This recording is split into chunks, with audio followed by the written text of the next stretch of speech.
I got the juice, I show the proof. Everything about you is a lie, and she knowing the truth. Hey, what's poppin', baby? How y'all doing? How y'all feeling, man? I had to let it groove for a little bit, let it go through. And hey, we glad y'all here today, as always, man. It's Tuesday morning. We in the kitchen. It's the cook up.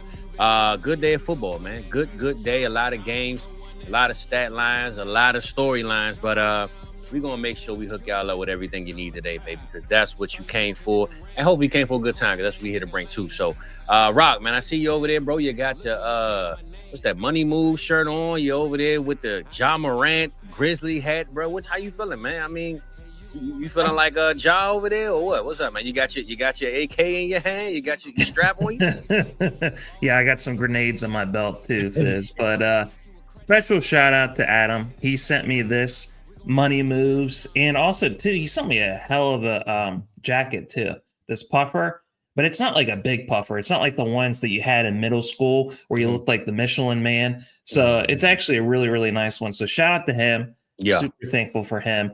I had the perfect hat to go along with the Money Moves polo, so appreciate you, Adam. And then look, I don't even have a Money Moves polo, so shout out to you for having that, brother. Mine is regular class, yours is upper class. Okay, so hey, it's all good, man. We appreciate the ATM for hooking us up. But man, look, Rob, it was a good weekend of football, like I said earlier. We ain't gonna touch on the game. And I always say this: we don't talk about the game, but I still talk about it. But I did just want to ask you about last Thursday, because we always forget about Thursday games. Buffalo Bills got BTA. You know what I'm saying? The Houston Texans went in there. They weren't playing no games with them. No, I'm sorry.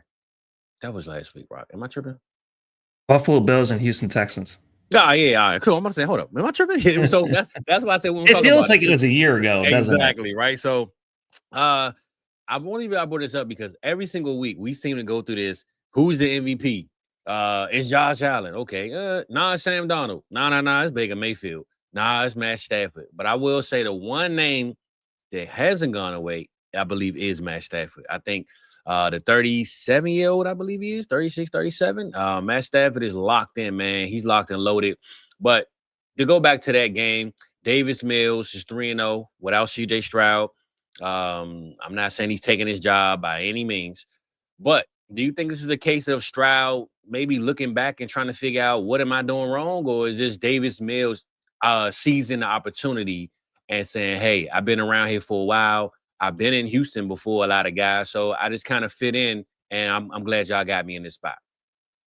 It's kind of tough to know, to figure out exactly why Davis Mills has gotten it together in the last 3 games, and it's looked like such a huge struggle for C.J. Stroud. I mean, it was a huge struggle for that first half of that Jaguars game.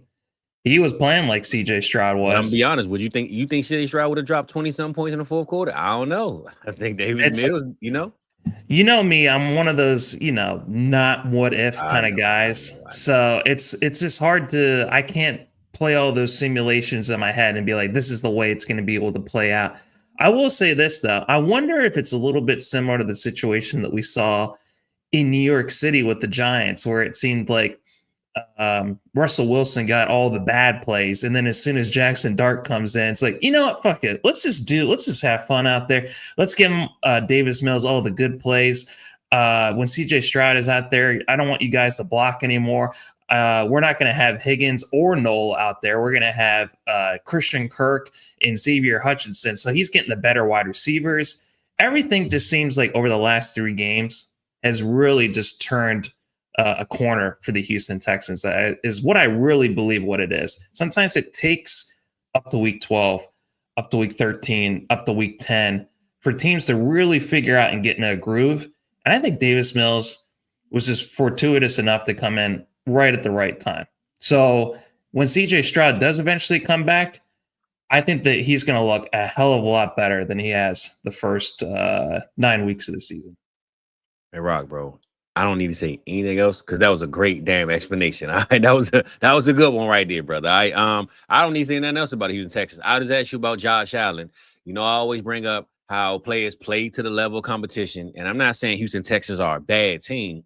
When we look at Josh Allen losses between the Carolina Panthers, the Houston Texans, the Miami Dolphins, and two of those games is on prime time, right? The man goes and puts up 6 touchdowns against the Tampa Bay Bucks, who's leading their division, one of the hottest teams at the time, and then goes and, just stinks up the bed and does absolutely nothing. Now, granted, I'm not taking nothing away from the Houston Texans defense because they are animals over there, bro. That defensive line, Will Anderson, I'm missing the other defensive end. Man, my brain farted, but it's all good. It stinks, and I'm wiping. Danielle Hunter. Danielle Hunter, there we go. Just looking at that D line, don't get me wrong, bro. I'm not saying it was a cakewalk and it was going to be easy, but we've seen Josh Allen handle business, right? And I just seem to think that when he goes against teams that maybe aren't playoff contended ready, he seems to play like a non-playoff contending team. But when the flashy lights come on, and Pat Mahomes is the, any other Indianapolis Colts, any of these big teams that's in the playoffs, that's when he shines the brightest. I say this about Lamar Jackson, say this about my favorite quarterback, Dak Prescott. They play better when the lights are brighter. What you think about Josh Allen and this AFC East with Drake May and them Patriots running it up? Do you think they might be taking a step back as far as the number one dogs in their division and their top 3 in the whole AFC overall? Well, I want to ask you a quick question before I answer that one. I think sometimes people mix up just because Josh Allen is going up against the Houston Texans, they look at their record. It's like basically Josh Allen's going up against, I don't know what their record was at the time. It was barely 500. Right outside the playoffs, let's just say that. Yeah, so they're on the bubble of being able to make the playoffs. Mm-hmm. And here's the thing, though. Josh Allen isn't playing the Houston Texans offense, which we have all known and talked about how bad it's been, how many struggles that CJ Stroud has had, how Davis Mills doesn't have a chance in hell to be able to turn this team around, let alone go 3-0. So I think they make a mistake and they forget that the Houston Texans have a top 5 defense. They do. And we want to discount the whole team because of their record. And we don't give the chops to that defense, which is like absolutely elite. I mean, they have 2 of the best players in the entire NFL in Will Anderson and Derek Stingley. I mean, it's hard to argue that those guys 8 times, bro. So he wasn't a cakewalk out there for him. So when these types of things happen, people are surprised. But it's just like, no, it's just like there are 3 different parts of every NFL team. There's the offense, there's the defense, there's the special teams, and then there's also the coaching staff as well. So those all play a huge part, and then people get surprised when Josh Allen, who has really no one to throw to, and he takes 8 sacks, they're surprised that they get beat. They get surprised when Lamar Jackson, gets, barely squeaks out a win against the Cleveland Browns. Mm-hmm. There's just teams like that where they get surprised by, and it's just like, well, Lamar Jackson isn't playing against the Cleveland Browns offense. He's not going up against Dylan Gabriel. So I don't know. I think there just needs to be a lot more nuance and credit to these discussions when it comes to what they're going up against. When you don't have an elite, what is it called? When your elite running game gets shut down by the Houston Texans, you have no one else to throw it to. What do you expect Josh Allen to be able to do? So, for me, I feel like their playoff run, unless they figure things out very quickly, which I don't think they can. I mean, I think they're extremely limited when it comes to their offense and their pass catchers. Mm-hmm. We're going to see the same shit that we've seen every year, and we shouldn't be surprised by it. The fact that they haven't really addressed it over the last couple of years, they're going to get what's due to them, which is they're going to try to run the ball. If James Cook gets cooked, then they're done. They're not going to be able to make it far in the playoffs. Yeah, I'm with you, bro. James Cook right now is the recipe. He is the chef. He's everything for them right now. And as much as Josh Allen is still MVP caliber, I don't think if James Cook go down, we could look at this team the same, man. So, I'm glad they paid him. I'm pretty sure they glad they paid him. And, hey, man, put a little bit of respect on the Cook bloodline, man. I think Dalvin Cook, the people forgot about him in his later years. Once you get old, people start acting like you were never good. You know what I'm saying? So, good to see little bro pick up the torch and keep the bloodline flowing in the NFL for days to come. So, I just say this. I wanted to get that out of the way. because I wanted to bring up the Thursday game. We don't really talk about it much, but starting getting around that time of the year, right, where we're going to have Thursday games, Friday games, Saturday games. So we're going to have to start making sure we stay tapped into all the other days. And those is playing fantasy, check your damn lineups. Because, man, listen, ain't nothing worse than being in them leagues, Rock, with them people that never check their lineup till Sunday, and then they got 3-4 games that them played, and all the players on their bench. I hate seeing them people. You better make sure you do that this week too. There's going to be 8 games that are going to be done by the time that we get to Sunday. So. Exactly. So I'm just saying that to say, man, stay tapped in, keep your notifications on, and just because the app says sleeper, don't mean you stay asleep on your team. All right, baby, pay attention, keep your eyes open. Rock, we're going to get it started, man. We're going to holler at the people. It is Tuesday morning. It is the cook up, baby. We here to give y'all what you need. Week 12 recap. Let's get everything popping. Hey, they wrote me off. I ain't write them back. Nah. Follow me, but don't double tap. I ain't liking that. You subscribe, I monetize. Now who's striking that? Wanna see the contract? Who got the rights to that? This my story. I spent my whole life on life. Time's up. Shedeur Sanders with the rollie in the armor. I could do this shit with my eyes closed. The main attraction don't come at me with no side show. I'm selling high, they wanna buy low.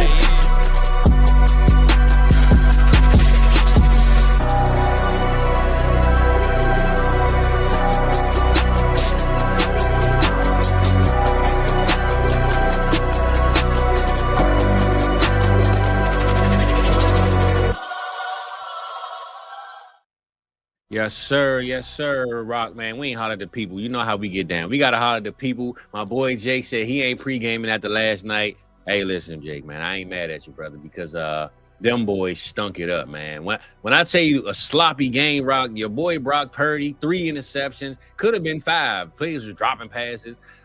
Bryce Young didn't look no better. Xavier Worthy stepped out of bounds and then came back in and tried to. Xavier Worthy. Xavier Leggett. I can't even remember his damn name. That's how bad he looked last night. All right, so it was a bad game of football. It looked like a Thursday night game, except it was Monday. So it wasn't Monday Night Raw, no WWF. Sorry, Jake. Hopefully you're feeling a little better, brother. All right. Shout out to Pops, man. He said happy Thanksgiving. We will close out the show today, man. Let y'all know what we thankful for. Because, hey, man, that's why we here, man. Have a good time, but also let y'all know that we thankful that we are here. So we appreciate it, Pops. Patty Mills said, what's popping? What's good, bro? My boy E is in the building. Shout out my boy E, Rock. I gave up on my Cowboys and down 21-0, man. And he texted me and said, hey, game ain't over, man. Game ain't over. My man was locked in with me. I will give him that much. He's a Cowboys fan now. Shout out to him, man, for jumping over from Ravens and coming on to the Cowboys. And my boy D-Walk is in here, man. We appreciate you, big dog. And also, Patty Mills. He said ATM hooking everybody up tonight, man. Make sure y'all tapping back into the channel. This will be 8 o'clock. I think 8 o'clock, 8 p.m. You'll see the notification, man. Make sure you click on it. ATM is breaking out the merch, man. It's a Black Friday sale. With a Black Tuesday sale. And hey, man, all this exclusive gear you see, my boy Rock with the money moves. I got the regular, schmegula. I got all the good stuff. ATM is bringing out the exclusive. Not the stuff you find online on South Harmon website. This is the ATM stash. He getting out the vault, and he cooking up something for y'all. So make sure you come through tonight, man, and bring your fab dollars and spend a little bit of money, baby. Get what you need, get something exclusive, and that's how we gonna leave it, Rock. So without further ado, brother, let's get it popping. Let's see what's going on. And speaking of MVPs, I might as well just go ahead and get it cracking now, Rock. Let's bring up my boy Matt Stafford, because to jump from Josh Allen to, I guess, week 6 through 8 MVP, it looks like Matt Stafford, man, so icy Stafford, it looked like he's running this race by a mile, bro. And to put this whooping on the Tampa Bay Bucks, Baker got hurt. But, my father asked me yesterday, Rock, he said, who do you think is the best team in the NFL? If you had to pick one team. And I told him, it's the Rams. And not only is it the Rams, I believe the Rams can beat anybody right now, bro. Like, when I say anybody, and we always go back and forth with what we talk about, the coaching. Then you get Stafford. But when you have Devontae Adams as your number 2 receiver, Rock, man, it's a cheat code right there, bro. With this young defense, Jared Verse and all these guys, ain't nobody beating the Rams if the Rams show up to play football. So I believe the Rams are the number 1 team. They put that BTA to the Tampa Bay Bucks. We'll check in on Baker Mayfield's injury. Did you hear any updates? Is he out for a week? Or I know he had a shoulder sling on, but my boy Teddy Too Smooth, man, he left college. I mean, he was in high school. They banned him from high school for buying Uber rides. He was on Progressive commercials talking about being, professional listeners and shit. He is. So shout out to Teddy, man. He is a Florida guy. But I say all that to say, man, Matt Stafford right now, man, is having a career season. And when you got a guy like Davante Adams, when you get through free agency, didn't have to send no trades or no picks to get, man, that is a cheat code in themselves. So, Rock, man, what you thinking about the LA Rams? Are they the number one team in the whole NFL? And what we think about Matt Stafford and this historic run he got going on? I think it's kind of hard with this year, Fizz. It doesn't feel like there's one particular team that's really pulling away. That's why I think we're so up and down, back and forth with like teams like the Chiefs like the teams like the Bills. Yeah. But on the NFC side, it feels like it's flipped. Remember the years of Tom Brady and Peyton Manning where it felt like they ruled the AFC. There's only two juggernauts that are over there. And then the NFC was just a hodgepodge of teams that are just going to represent the NFC. Yeah. It feels like it's flipped. The AFC feels like there's really no team that's really differentiating themselves. I mean, when the Colts and the Patriots are really coming out of nowhere and the Broncos, and they're leading the AFC, and then you have on the NFC, that's where it feels like all the talent is. That's where it feels like all the juggernauts are. I will say that, in watching the Rams, they have probably one of the best products out there, whether it comes to the offense, the defense, and the coaching. It's just like they got everything over there. So it's kind of hard to argue against, especially when it comes to that trio in Matthew Stafford, Puka Nacua, and Davante Adams. I mean, they were talking about how CeeDee Lamb spends $1.5 million every year on his body. He's having like the worst season since he was like a rookie, Fizz. Davante Adams has a Taco Bell in his house. So it's just like, that just goes to show, and he's having an amazing season. He's having one of the best seasons of any wide receiver this year. So you don't necessarily need to spend $1.5 million on your body, Fizz, especially if it's going to be ending up that. Just go get yourself a Taco Bell Grande and some Baja Blast. Hey, listen, my boy Davante Adams eating taco. He got Taco Bell in his house, as far as we know. So I think sometimes players throw that out there. This just make it sound good. Like, oh, LeBron did it. Let me do it. You know what I'm saying? I will just say this, though. A guy like Derrick Henry, I think he said he spends about close to $1 million. Him, I believe, because he's older. He got to keep up with the young guys. But CeeDee Lamb, you're 25 years old, bro. You can eat a bag of chips at night, bro. You be good. You know what I'm saying? So, they said all that about Derrick Henry, and then look at the first half of the season. That too. Yeah, Derrick Henry got to get his locks back. That's a whole nother conversation, though. That haircut, this ain't the cornrows, whatever he got. It ain't working, man. We need the dreads back, baby. All right, we need that Derrick Henry back. But shout out ATM, man. He is in the building. Shout out my boy Dustin in the building, and Governor in the building, man. We appreciate you. Definitely bringing back best show on turf vibes, 100%, bro. They can't miss right now, right? They got the running back. They have 4 or 5 tight ends. Like, they can throw it to any one of them, they're gonna catch it. The offensive line is solid. The defensive line is solid. The cornerbacks are solid. I mean, I'm with you though. I like that process of switching sides, because you're right. At some point, I believe if you look it up, bro, for like 20 years, it was the Patriots, the Steelers, I think the Ravens, and the Broncos won. The only teams that went to Super Bowls for like 20 years straight. And we all know the Patriots went to most of them. So I think right now, though, bro, in the NFC, like you said, it's never been one juggernaut. You can have the 8th seed or 7th seed come through and win the Super Bowl. You know what I'm saying? Detroit Lions, right? Who would have saw them out of the playoffs, and the Bears in top tier spots? So the NFC has always been this up and down slot, but I think right now the Rams are calling their own shot. As long as they don't suffer any major injuries, like I said, man, it's gonna be hard to beat those guys on a week-to-week basis, especially come playoff times with the veterans that they have.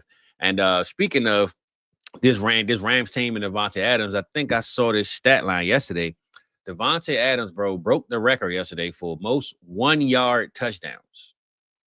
Wow. Yeah, that makes a lot of sense. I mean, have you seen anyone that's more deadly when it comes to those fades in the end zone, Fizz?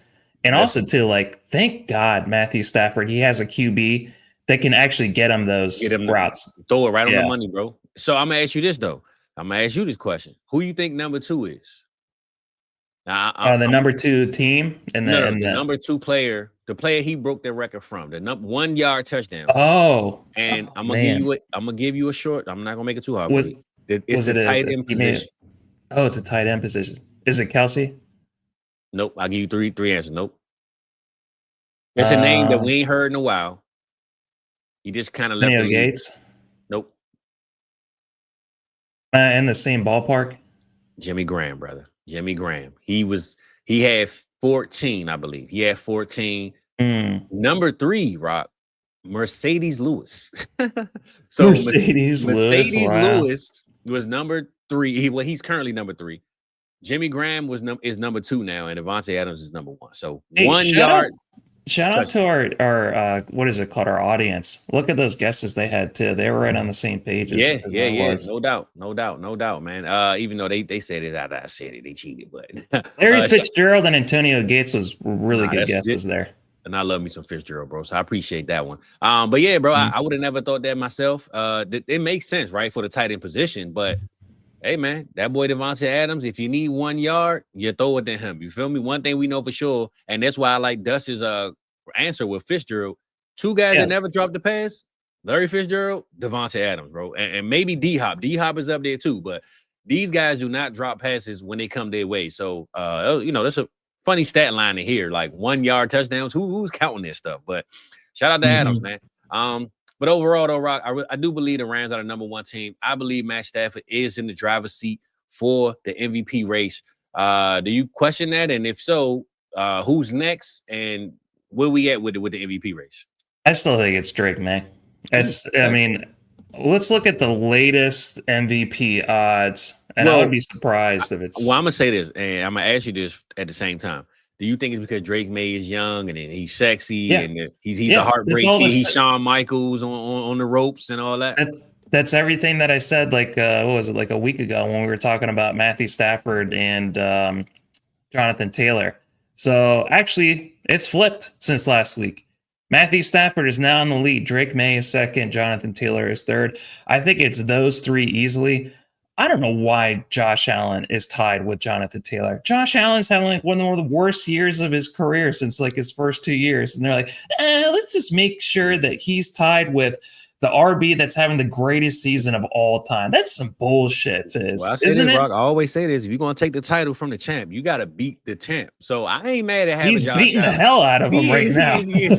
I'm just saying, I ain't mad at it though, right? I'll just say this though, Rock.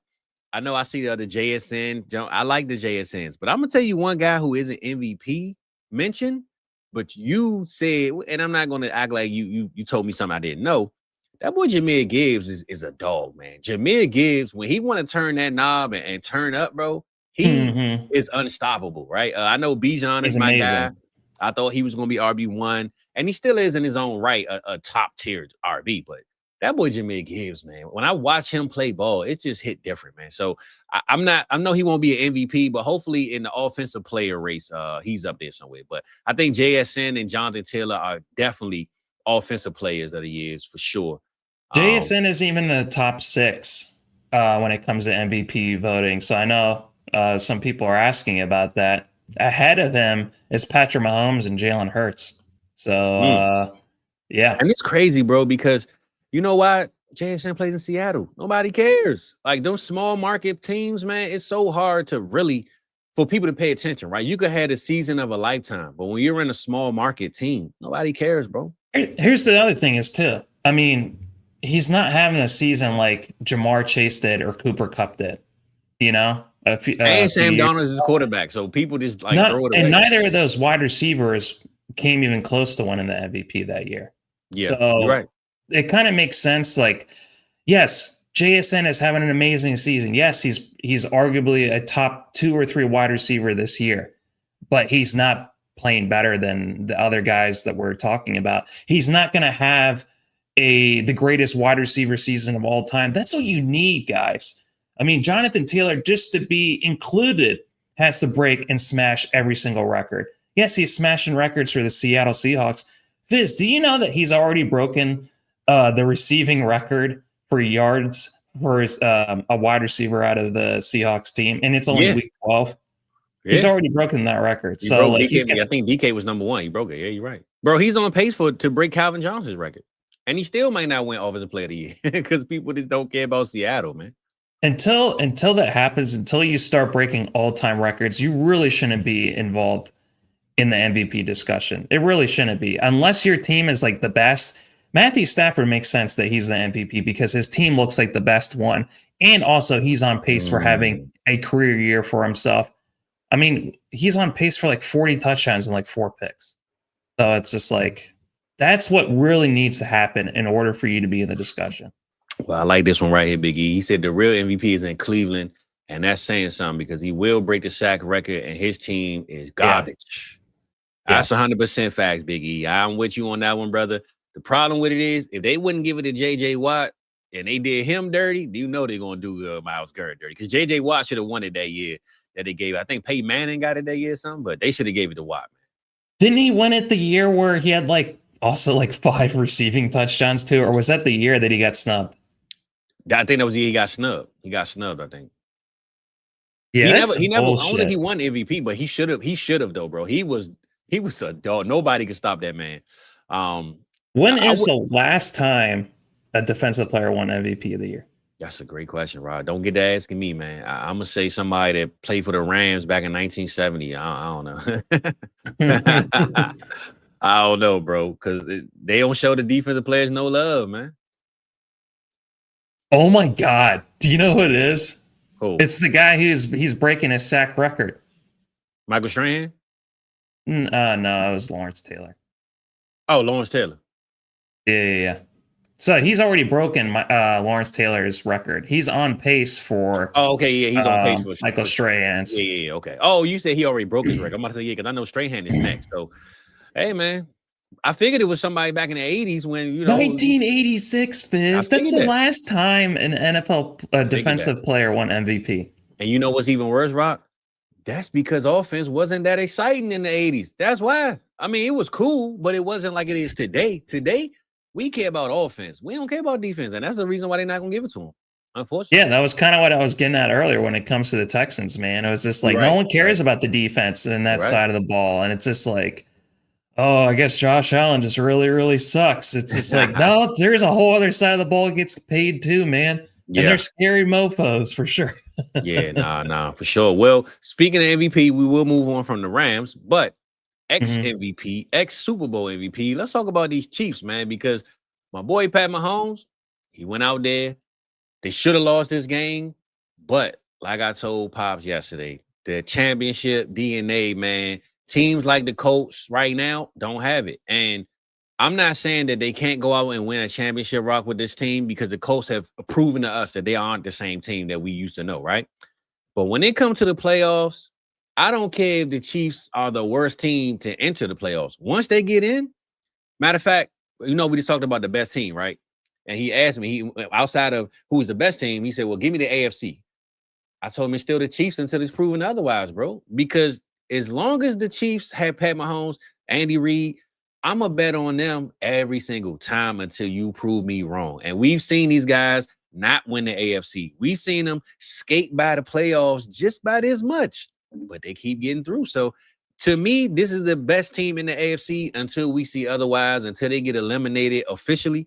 And I just think the championship DNA is in the bloodline, man. Now, people going to blame the refs. They're going to say the refs help them. Whatever you think, it is what it is. They make it and they handle their business when they get there. So what you thought about this Chiefs game, the fight back? Kareem Hunt, came through a little bit, man. He definitely been stepping up. I think he's back to showing that he is the guy that they missed back in the day, and Pacheco hasn't really been around. So overall, man, this collective group of guys, man, I think the Chiefs don't have a number one. I know Rashee Rice is a number one, but when I say number one, I mean like, I don't know what I mean, right? I'm just trying to figure it out what I'm trying to say, but I'm just saying he's not really like other number one wide receivers. Exactly. He's not the prototypical guy, but he is playing like it. Well, he gets the targets like it because they damn sure throwing the ball 100 times. But I'm just saying they don't have that one guy that every defense fears and they double team and check. So I think the Chiefs right now, they have a collective group. Like if Rice has 2 yards, other guys will go off, is what I'm trying to say. So I just like this team overall, but the defense and the defensive line stepped up big late. Jonathan Taylor didn't have his 200-yard performance. Daniel Jones is starting to look a little different now, man. Break it down, because I've been talking too damn long. What we talk about the Colts and the Chiefs, baby? Let me know what you thinking, Playboy. I really like what he is saying here. The Ric Flair, when he's just like, to be the man, you got to beat the man. Woo! You know? So I absolutely do agree with you, Fizz. But here's the thing. Last week, remember when I said, like, if the Chiefs make the playoffs, who's the team that no one wants to play? Even if it's on the road, the Chiefs have to come into your house. It's going to be the Chiefs. That's always going to be the scariest team. But the one thing that I think is kind of a disservice, though, Fizz, that we're doing right now is that we know the Chiefs are not playing to the caliber of what they're capable of. They have not looked like the best team in the AFC, not even close. They look like what their record shows. There's so many different cracks in their team. And it seems like even there are times like, did you see that quote from Andy Reid where somebody asked him, why don't you run the ball more? And Andy Reid said, I am calling the plays, the running plays. Patrick's actually just checking out of them. So it's just like, it seems like there is a little bit of a disconnect between a Hall of Fame coach and a Hall of Fame QB, where it seems like one is wanting to do one thing, and then Patrick Mahomes is like, why the hell would I want to run the ball? That means that I don't get to pass the ball. That means that I get to have less impact on the game. Yeah. So I think there are times where it feels like there's just a little bit incongruity between the guy on the sideline and the guy behind the center. So they need to get that shit figured out. Not to cut you off, I like that, though. And this is what I think the Philadelphia Eagles are missing. I don't think Jalen Hurts does that enough. I think sometimes he need to say, man, forget what he just called. This my team. I'm locked. I believe teams need that. I think you need to have a killer on it. I get what you say. You want to listen to the coach. But if they're winning games right now, Rock, I'm sure Andy Reid telling them, listen. Go ahead. Say what you're going to say. Go ahead. You have to know your strengths and you have to know your weaknesses. I'm with you. Jalen Hurts' weakness is that maybe he's too reliant on his offensive coordinator and his coach, and that he needs to have a little bit more killer instinct and have more ownership of it. There are people like Patrick Mahomes where you need to take a freaking step back. You're putting way too much on your shoulders. Oh, I'm sorry. Can you name your RBs that are behind you on every snap? No, you can't, because you never look at them. You never utilize them. You think it's all about you. And you've had 2.5 years of subpar, barely mediocre play, which he has. The first couple of months, it looked pretty bad, Fizz. They started off to their worst record in the whole Patrick Mahomes, Andy Reid era. So it's just like, if you want to put more on your shoulders, it's just going to look worse and worse and worse. So it's just like, it has to stop, though, right? I do it. Hey, I feel like Pat sometimes. You feel me? Hey, look, whatever. I figure it out. So I would. You have to know your tendencies. So with someone of Patrick Mahomes' caliber, you have to be like, you know what? In order for me to lead, I have to give some of these other guys more ownership. And then it's for some other people, it's just like, I need to take more ownership. So know your tendencies, know what your strengths are, know what your weaknesses are. I feel like he needs to rely more upon his teammates in order for it to look like they're going to even have a chance of winning a Super Bowl, let alone getting to one. So just know your strengths, know your tendencies. I like that. I forgot where we were going to go from that. Well, basically, I was just saying overall with this game, like the Colts were the better team on paper. They've been on a hot streak over the last, course of the season.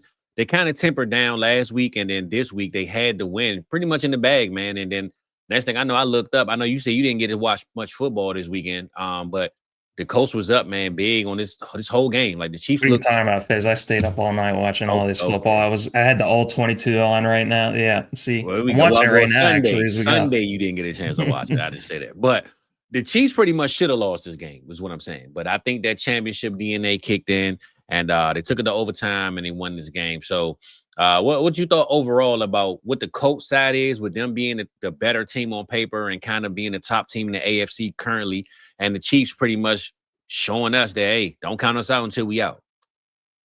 Yeah. Here's some crazy stats that, at least with the Colts offensive side of the ball. Did you know they went 3 and out on 4 consecutive possessions from the fourth quarter and overtime?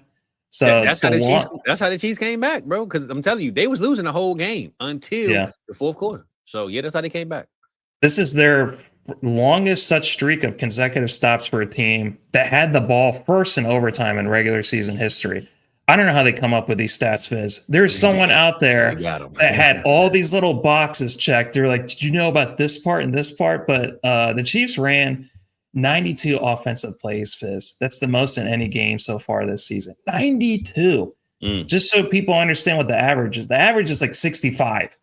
So they basically had like 1.5 games in the span of this game right here. Yeah. Which is absolutely crazy. Kareem Hunt did have a hell of a game. I told somebody, they're like, should I start Ramondre Stevenson or Alec Pierce? I'm like, Alec Pierce. And they're like, I also have Kareem Hunt too. I'm like, yeah, he's probably not going to do that much. And then he ends up being by far the best player of those three. But yeah, I think that with the Colts, there's going to be times where Daniel Jones has to make sure he doesn't revert back into his old ways. Doesn't want to look like the New York Giants, quarterback there. But yeah, teams change. Here's the thing, Fizz. Teams are going to change so much from the first 10 weeks of the season, and now everything is going to look different almost on a week-by-week basis, even more so. So we can't go back and forth too much with these teams as far as up and down and like the MVP odds. Everything's just going to be changing week by week. If they can't get Jonathan Taylor, if he's not like in complete control of the game, if things get very iffy when it comes to the Indianapolis Colts. If you're having to rely upon Daniel Jones, and he has a great bevy of pass catchers. He's got Tyler Warren. He's got a trio of wide receivers that are all solid. Alec Pierce looks like the most improved wide receiver since last year, Fizz, to go from where he is now, where he was before to where he is now. And I do like Shane Steichen quite a lot. I think he's a fantastic coach and mind when it comes to the offensive playmaking. But yeah, it's just like what you said earlier. It's just like they don't have the championship experience yet. Yeah. Which is why like teams like the Colts, teams like the Patriots, where it's just like, unless you have that experience to be able to fall back on, I kind of feel like anything can happen in the playoffs. Same thing with the Broncos too. Yeah, now I'm with you, bro. The difference is I think the Broncos have a championship coach and the Patriots have a championship coach. So I think the Colts, when we talking about all these other teams, the Colts are the ones that don't have that yet. Now, anything can happen. They've shown us that as long as they running that ball with Jonathan Taylor, though, bro, they can have a good day. So that's what they got to get back to. I think they're trying to let Daniel Jones do his thing a little too much. And let's get JT back to 30 rushes and 200 yards, man. That's how we get back. Let me ask you this, because E is bringing up something I want to go off of, where it's just like they have 10 weeks of game tape.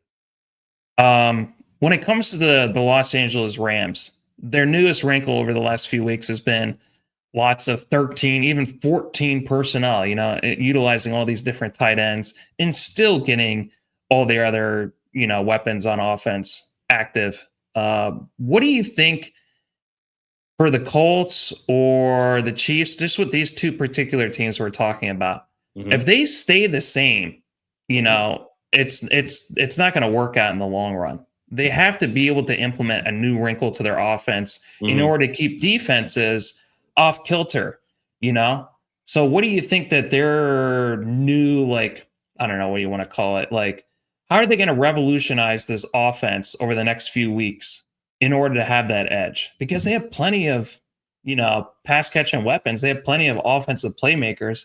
So what do you think the Chiefs need to do to improve? What do you think the Colts need to do?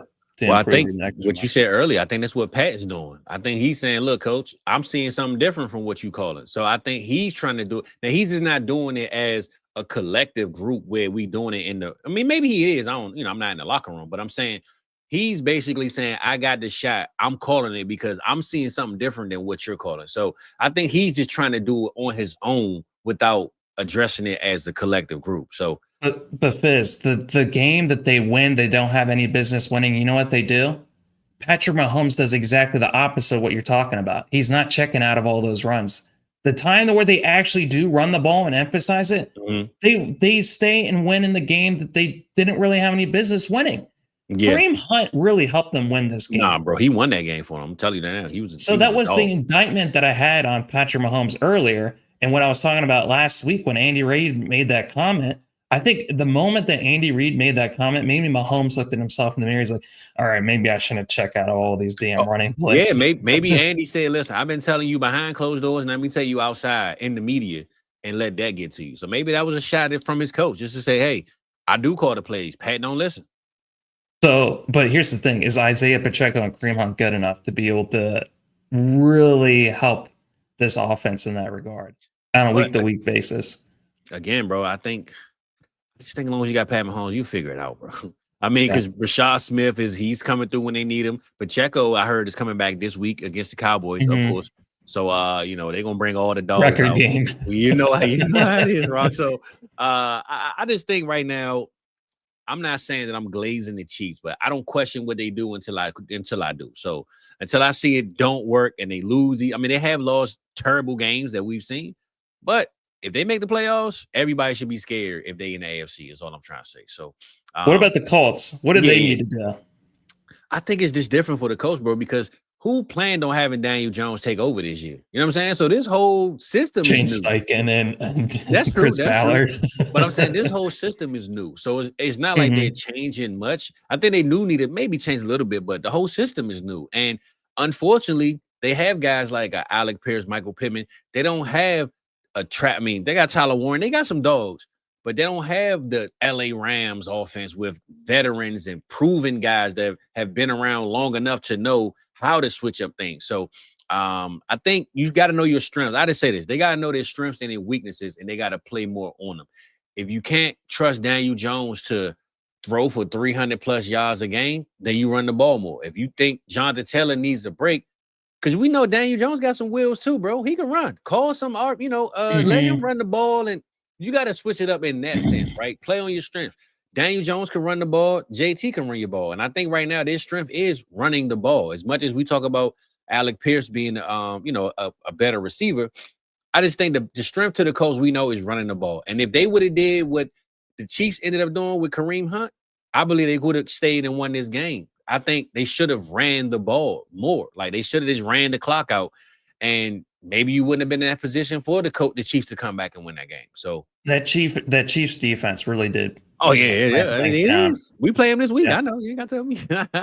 It's tough. Well, I think coaches have such a hard time. They're in kind of a catch-22 phase where it's just like, yes, the run should be able to set up the rest of your offense, lean on Jonathan Taylor. But then also, too, you don't want to use it always as a crutch to the point where if Jonathan Taylor gets taken away, same way James Cook gets taken away, you don't want Josh Allen or Daniel Jones looking out there being like, oh, I actually don't know what to do. I'm not used to this.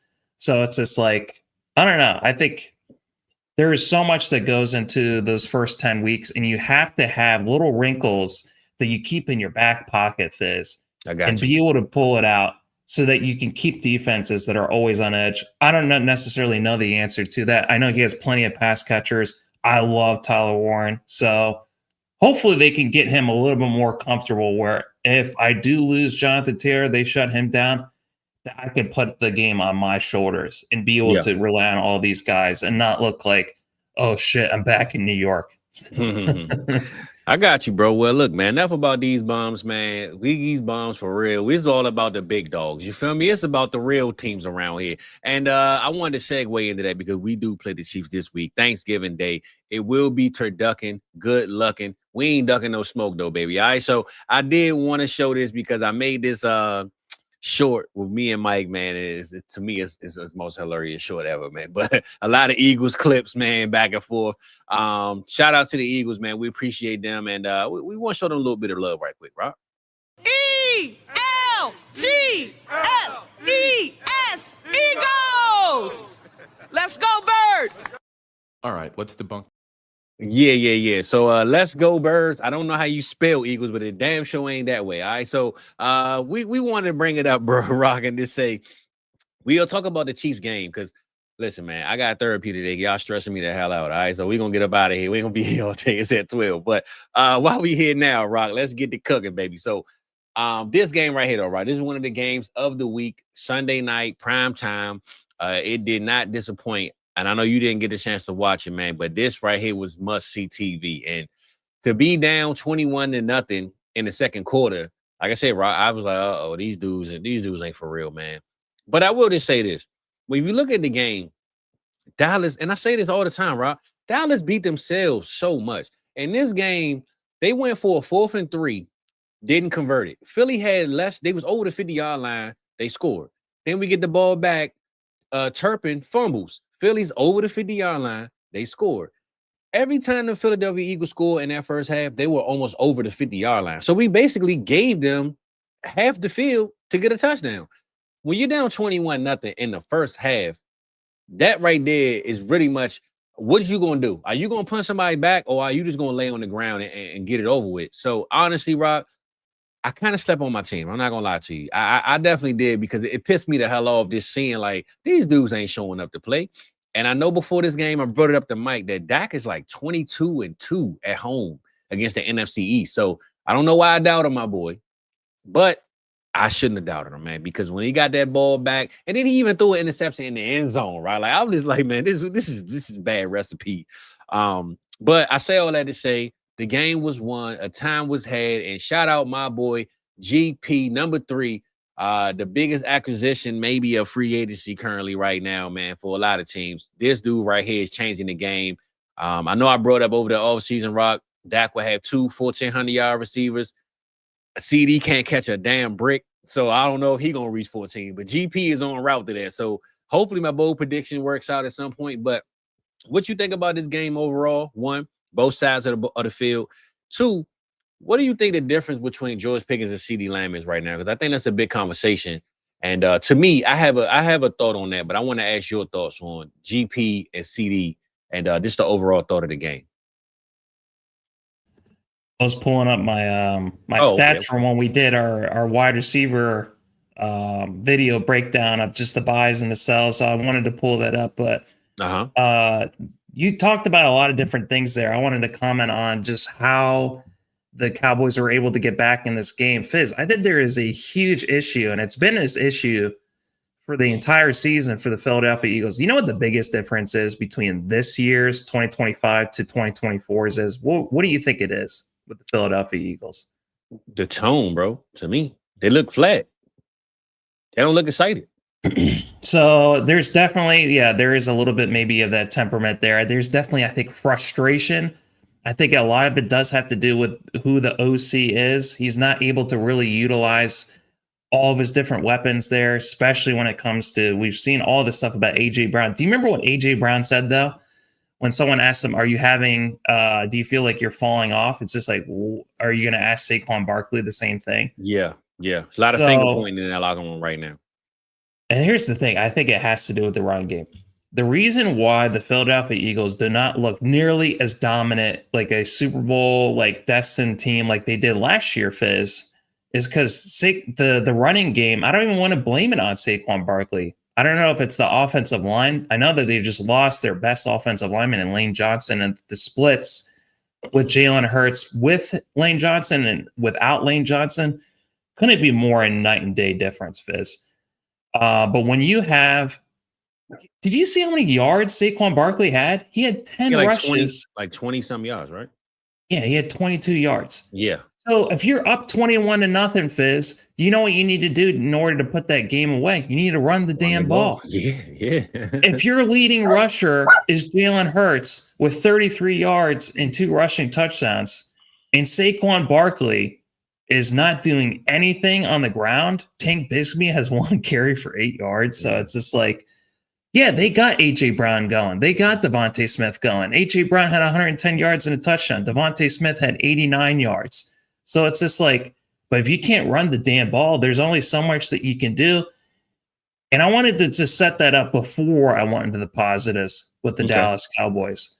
So George Pickens. It sounds like a lot of excuses to me, Rock. I don't want to hear it, but go ahead, though. It is a whole bunch of excuses, but I think it needs to highlight what the huge difference is. People are asking why, and they want to blame Jalen Hurts. I don't think it's all Jalen Hurts. When you take that big of a step back, Fizz, when it comes to your running game, you look like one of the, honestly one of the least effective rushing teams in the NFL. They're below average when it comes to rushing the ball this year. So a lot of people say they don't want to believe in the Madden curse. Not every Madden curse, Fizz, looks the same every damn year. It's different levels to them, but it's still cursed either way, right? Yeah, how else would you explain this running game right now? It definitely looks freaking cursed, for sure. Not for sure.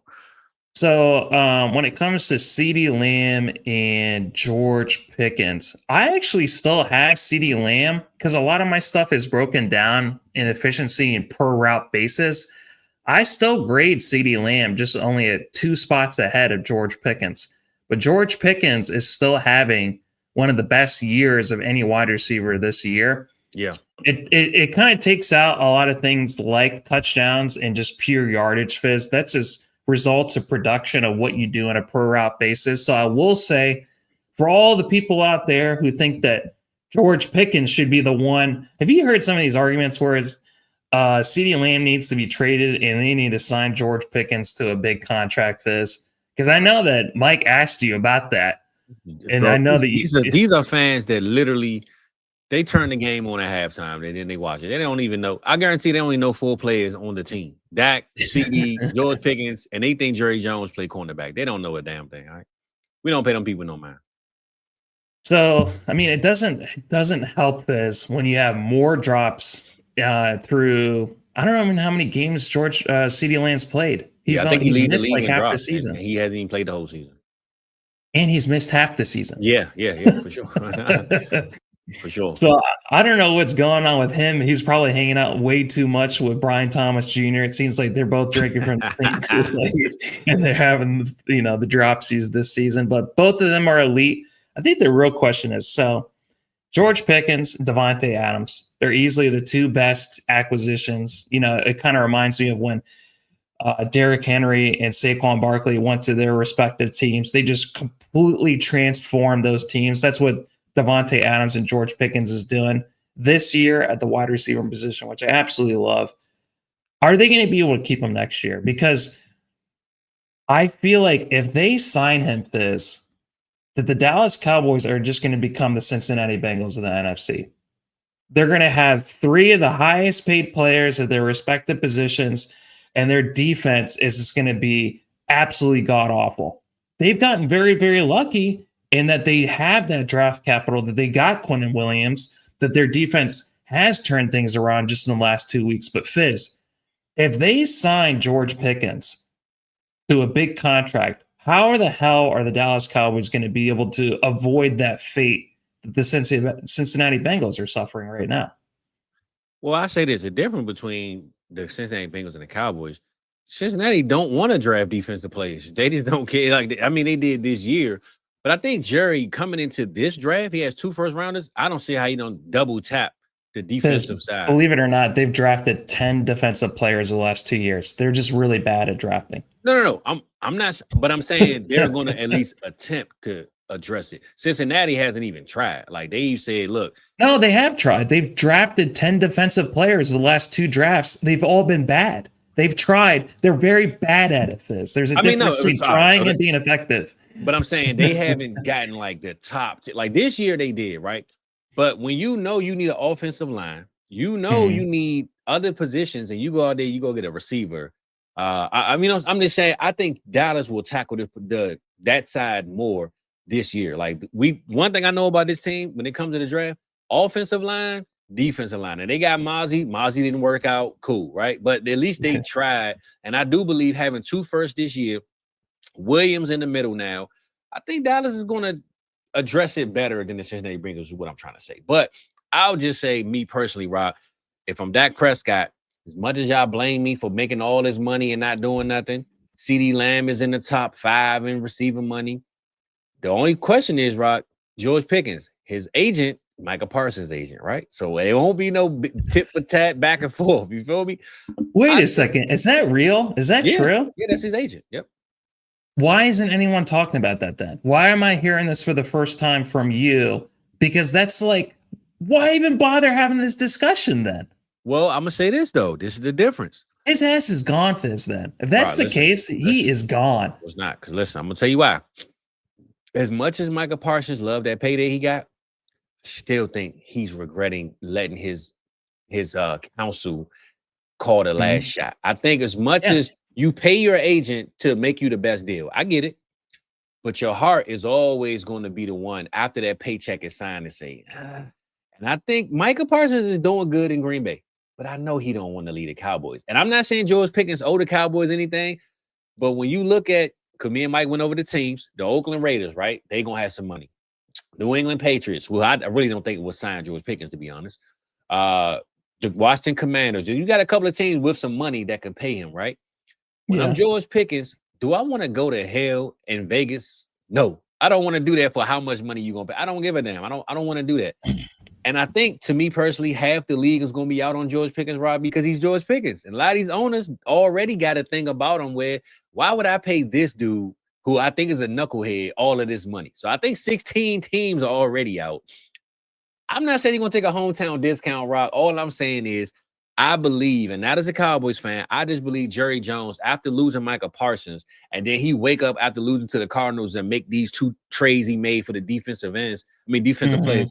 I think he going to press the button. You know what? He probably having a conversation with the guy.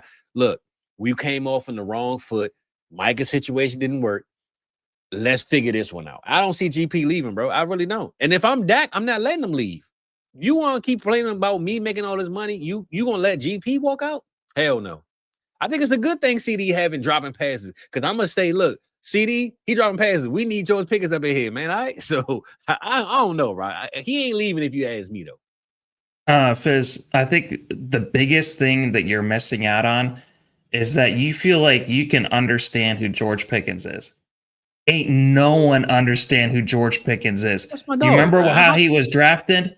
He was standing like this, Fizz. We relate. That's my dog.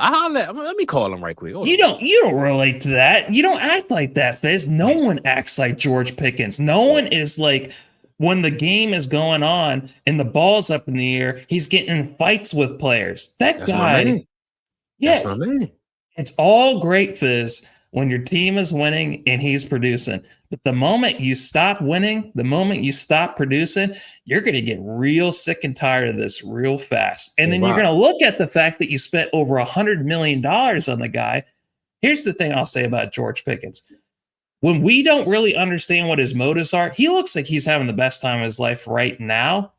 But he might be one of those guys where it's just like, the moment you're like, here's $150 million if you want to play for the Las Vegas Raiders.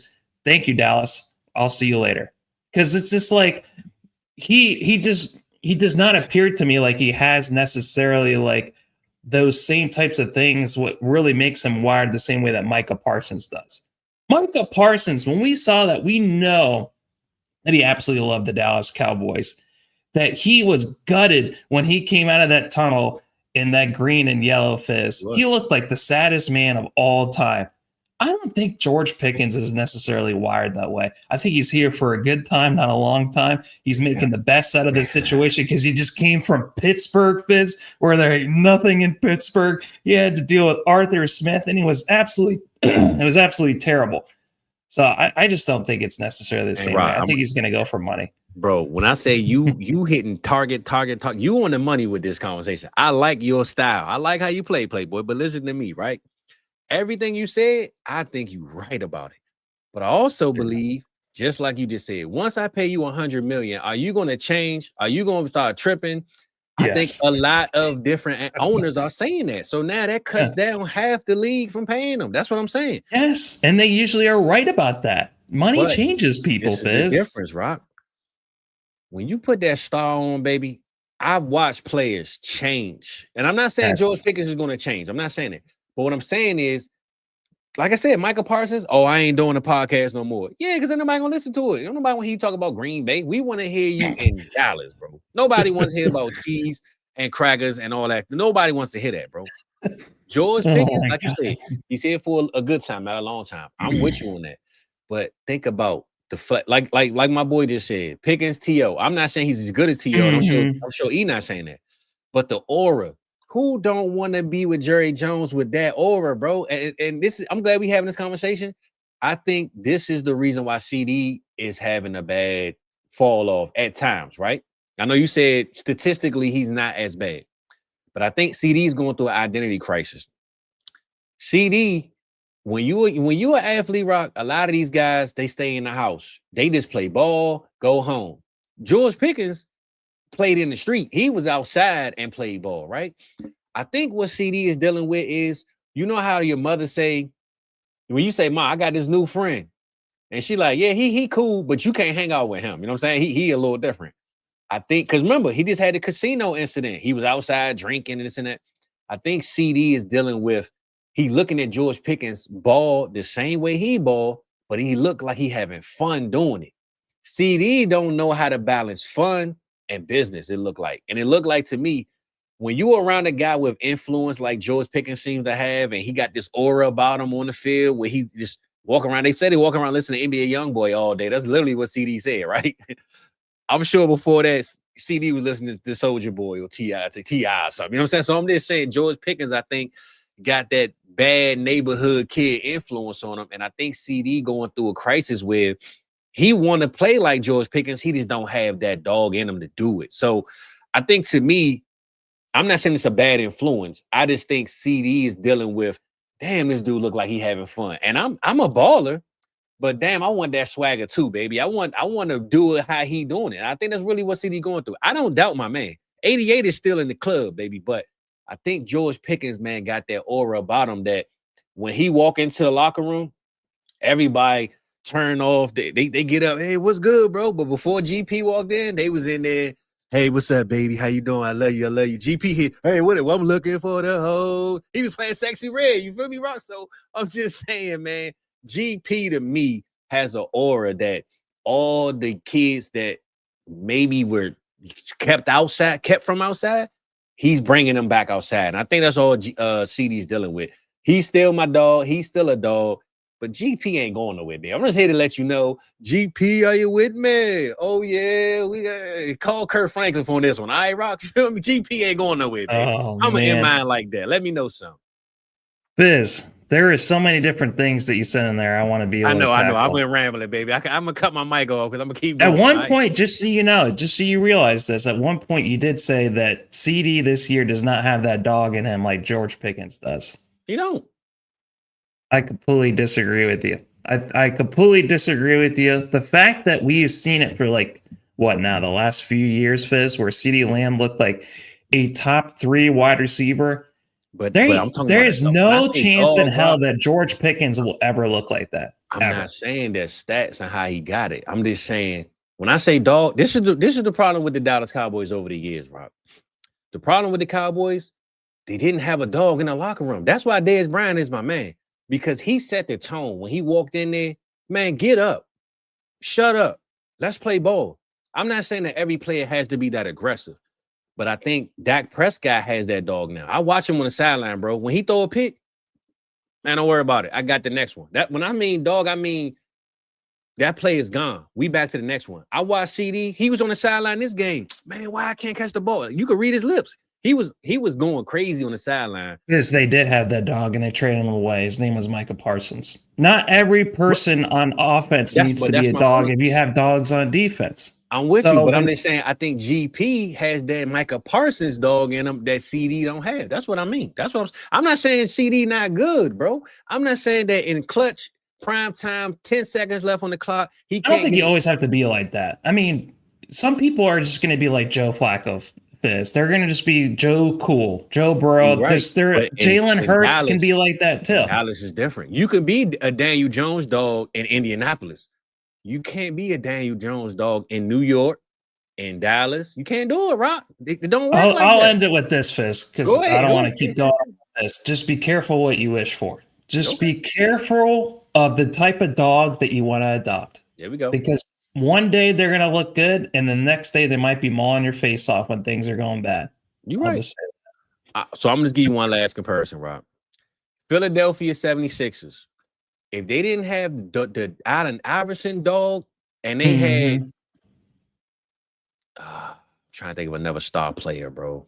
A non-dog. And they had I mean, they played 2 different games, so I don't want to say this, but they had the Jason Kidd dog. Wouldn't be the same. Philadelphia Eagles need that dog. They need You need an enforcer. I understand. You point. need that That's my temperament point. where it's just like you just don't want to fuck with that person. That's my point. And listen, I watched Amari Cooper. I watched CD Lamb. They are cool dogs on the field, but after the play, they got their head down. They sucking their teeth.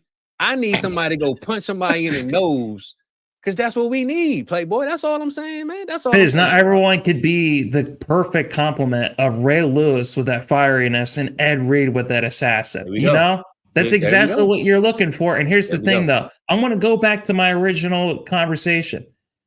The Dallas Cowboys know how to draft. They're very good at drafting. So they can get a wide receiver that's going to be great. If they end up parting ways with GP, it's going to be fine. That's the difference between them and the Cincinnati Bengals, who can't draft whatsoever. Cincinnati Bengals can't draft. Dallas Cowboys, one of the best drafting teams in the NFL. So they will be okay if they end up parting with GP. What I'm saying is they won't be okay, Fizz, if they sign him to $100+ million contract and they end up like the Cincinnati Bengals where they can't sign anyone on defense. Quentin Williams, thank you so much. You turned our season around. You're going to be out the door because we can't afford you, because we signed and have 75% of our draft or our salary cap just to these three guys right here. It's CeeDee Lamb, Dak Prescott, and GP. That's the one thing. I'm with you. I'm with you. All right. Well, I like that conversation, brother, because GP ain't going nowhere, baby. All right, we gonna hook it up. Matter of fact, hey, I hope he doesn't, Fizz. I hope he doesn't. But I need a GP jersey. All right, somebody. Because for fantasy football, there's nothing better. There's nothing better than what we have going on with Cincinnati and with Dallas. But what I can't see, Fizz, I live and am surrounded by Cincinnati Bengals fans and Cleveland Browns fans. Do you know how tough it is to be able to see their faces all the damn time? How depressed they look because their franchises are absolutely god awful. Yeah. I don't want to see that with you, Fizz. I don't want that same fate for you. So that's why I want this to be avoided. Just enjoy 2025. Hopefully you go to the Super Bowl. Hopefully you win it with them. Yeah. Because I don't think you guys are going to see him next year. You guys will see him next year when you guys franchise tag him. Yeah, there we go. At least we got one more year we can buy time with. So as long as we got that, it's all good. Hook it up, baby. And before we finish with this, though, I did want to ask you Thursday with the game coming up. Chiefs, Dallas, win-win for both teams. They 5-5-1. The Chiefs are, I believe, 6-5. Both teams need to win, bro. There's no question about it. Me personally, I believe Dallas needs to win a little bit more because I still think the Chiefs, man, with one loss, they have a better shot. To me, if Dallas loses, over with. So I'm going to just say this. I told Mike on Friday, out of the next 4 games, including Philly, Dallas had to win 3 out of 4. To me, they played Philadelphia Eagles, the Chiefs, the Lions, and the Vikings. Now, it's a crazy stress, Rock. I know we do this every year. Dallas got a hell of a schedule. They short week this week on Thursday.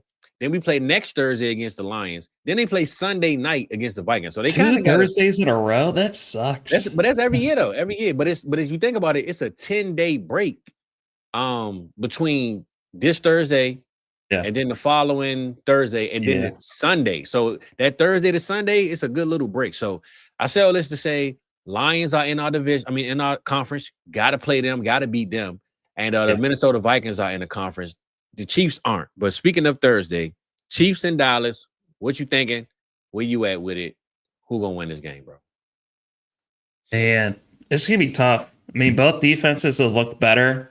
They need to get both teams need to run the ball in order to have a chance, Fizz. It's just like I'm gonna tell you something. We just lost Guyton for this game. He's not playing. So Tyler Guyton is out. We're gonna be the Javonte Williams had 20 carries. So it's just like, and then for the Chiefs, Kareem Hunt had 30 carries, which I've never seen from a Chiefs running back before. They get that many carries. Yeah. Both teams are kind of mirroring each other right now. They both have great QBs. They both have really great pass catchers, tight end at wide receiver. They really need to be able to establish the run. The team that establishes the run, Fizz, will win this game because both defenses are kind of really helping their respective teams. So whoever runs the ball more effectively will win this game. So these teams are so evenly matched. I think it's going to be a fantastic game.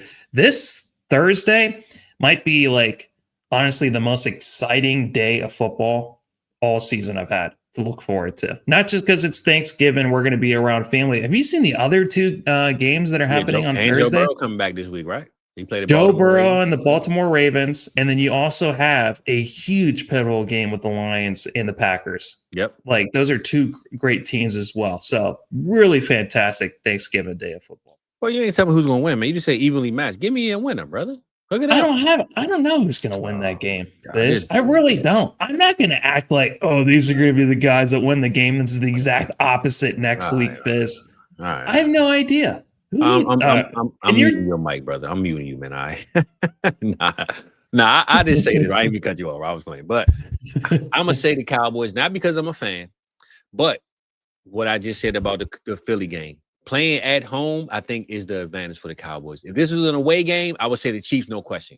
I think playing at home, knowing what we have to do, and the momentum that they just came off of a win against coming back 24 points and winning, I just think having that upper hand at playing at home on Thanksgiving, not a lot of teams, bro, play on Thanksgiving. So I'm not saying the Chiefs can't because they played on Christmas last year and punished the Steelers. But I just think playing at home is the little bit of advantage I'm going to give. So I'm going to play the Cowboys just because of the home field, not because I think that they're the better team. Just think the home field might take this one, if you ask me. You're right. Fizz now believes in his Cowboys team. He also now believes in my Ravens team even more so than I did, even though they can barely beat the freaking Browns and the Jets. Yeah. Well, you know Lamar Jackson, if he played 45-pound little league, he going to score one touchdown. But then when he play the Monstars, he going to score 85, bro. That's what he do. That's what Lamar Jackson do, man. It's not looking the same. I want it to look a certain way, Fizz. It's not good enough for my Chiefs. Not my Chiefs, but for the Chiefs. Oh, I'm about to say, hold up. You twisted teams on me?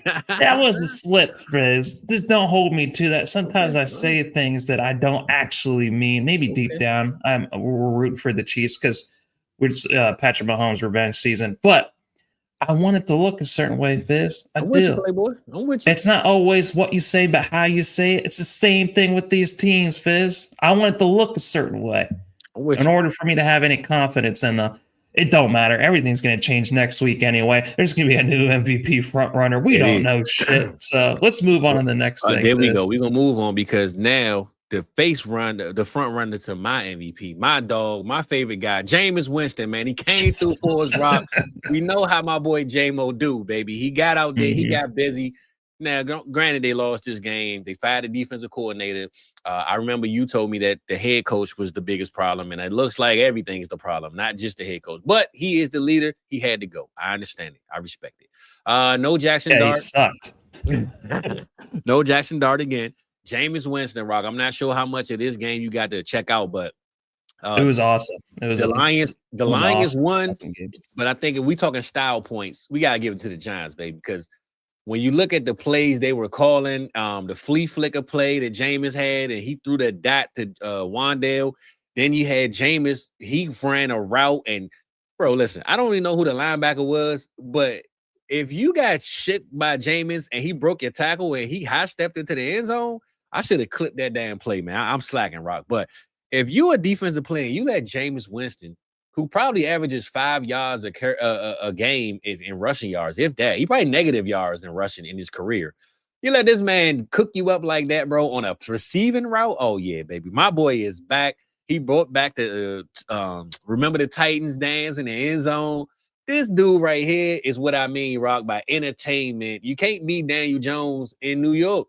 You got to be Jameis Winston or Jackson Dart. So I just think, again, the Lions won. They needed this win so bad because they played the Packers this week. They played the Cowboys the following week. I can just imagine the Lions lost this game. That definitely would have put us in a better spot. But just looking at this Giants team who ultimately failed and gave this game away, I think at the end of the game, they went for it and they shouldn't have. I think they went. It was a situation where they could have maybe iced. Yeah, they should have cooked the damn freaking field goal, Fizz. Okay, that's what. Yeah. And instead of kicking the field goal and going for it on 4th down where they threw it to Theo Johnson, who I started in multiple leagues, you could have got me 6 more points, Theo, but you didn't. Went for a 2-point conversion for no freaking reason, man. Yeah, it's just like just kick the damn. Oh, that's what it was. They went for a 2-point conversion. Yeah, it was 2-point conversion. Yep. So yeah, and because they weren't successful on that, Fizz, they allowed the Lions then to go down the field and kick the field goal to send it into overtime. Yeah. So it's just like, here's another. All right, I'm going to go back to what I said to you a few weeks ago when we talked about the Brian Daboll loss or the firing. And I was just talking about when I watch these Giants, Fizz, when I watch these players, they're up in these games they have, like you said, no business being up in. They have no business being able to win these games. And it's just like, it's on any given Sunday, you all have the same job titles, Fizz. It's just like Jameis Winston, his job title is NFL quarterback, the same way it is with Jared Goff. It's the same thing with Tyrone Tracy and Jahmyr Gibbs. You have all the same job titles. You have on that field on Sunday the chance to be able to showcase your talents. And they were. And they were up, Fizz, on a really, really good team. And I absolutely hate when I see players who are giving it all, Jameis Winston, talking about, we're outside. No, we're inside. I want you to take everything you have on the inside and put it on the outside and show the world who you are. It's just like, that's authentic. That's real. It is hilarious, but it's real. And it's just like, I hate when coaches, Fizz, fuck it all up with stupid ass decisions like that. All the time. It just doesn't really make any sense. Take all that work, Suck the all air out that of the whole preparation, and it's like you can win the game, and then you fuck it all up. You fuck it all up for all that hard work, and it's just like I can't stand that shit. I really can't. Because a win, it wouldn't have done nothing for them for their record, but it would have done a lot for the momentum of his team and moving forward. Maybe the defensive coach doesn't lose his job, even though he gave up 34 points. Maybe they say, hey, we won. We're going to figure it out next week. But I'm with you, though, bro. When coaches don't know how to capitalize, I'm with you, man. Now, you saying that maybe Daboll needed to go, bro, because can't capitalize, man, on great moments, man. You got to go. And this league ain't for the weak. Hey, you can't get it done. You got to get up out of here. I just like that people hate on my boy. They say he can't throw. He's the worst. He's this. Oh, my he's God. that. He looked awesome. He looked so good. Crab leg killer. You know how it is. I will just say nobody can start a room, a locker room, a group of men and get them right, get them mentally right and ready to believe that even though they're the worst team in the room, that they can be the best team in that room. And my boy Jameis, he sets that tone. And Rod, I say this all the time. I don't understand. People love him now all of a sudden. I love Jameis. Bro, he's been this player since Tampa Bay. You only saw the interceptions. You didn't see the locker room conversations and the huddling up and all this. So I like what he did in New York. I think he said he wanted to stay there and be a backup to Dart. They got their own handshake. They got a 5 that they work on. I think he's great, man, for the morale of any team, especially when you got a young QB like a Dart, because he can show you how to just keep your head up, man. When you throw an interception, trust me, I threw plenty of them. Keep your head up. Go to the next play. Have you seen 30 for 30? You feel me? So I think Jameis, man, is a gem. He need to be in the league, and not just because he's my boy. He can come in and light the room up and light the stat sheet up if he need to, because they should have won this game, and they could have. But on the other side of the field, though, Rock, this boy Jahmyr Gibbs had 19 yards rushing and 45 yards receiving. So I don't know if Jameis could have did anything with that, but this boy Jahmyr Gibbs just hit different, man. Dude is a dog, man. He's crazy. Yeah. When you said that this was the Giants were the team with all the swag, I was about to be like, did you not see Jahmyr Gibbs on the other side? That guy has a lot of swag himself, too. They call him Sonic, baby. Yeah. So he had 264 scrimmage yards, Fizz. That's 219 rushing, 45 receiving. He had 3 touchdowns, including, this is the best, is when you have on the very first snap of overtime, Fizz, you have a 69-yard touchdown run. Crazy. Can you imagine Jameis Winston's face when he saw that? And he's like, oh, bro. Fuck. Hey, look, imagine the defensive coordinator. Yeah, I'm getting fired after this one. It's over with. Like, he knew he was getting fired after that play. He had 14.6 yards per carry because he didn't have like a ton of carries. He didn't have 30 rushes. He didn't have 20 rushes like some of those other guys that we were talking about, Fizz. Jahmyr Gibbs only had 15 carries. He only needed 15 carries to get to 219 yards. Absolutely bonkers craziness. I feel so bad for Bijan Robinson. He has to deal with all the bullshit in Atlanta. Whereas Jahmyr Gibbs has just as much talent as he does, and it looks so much better in Detroit because they got their shit together. So, I could only imagine Fizz because Dan Campbell, he loves those trick plays. It's another thing of the Ben Johnson offense.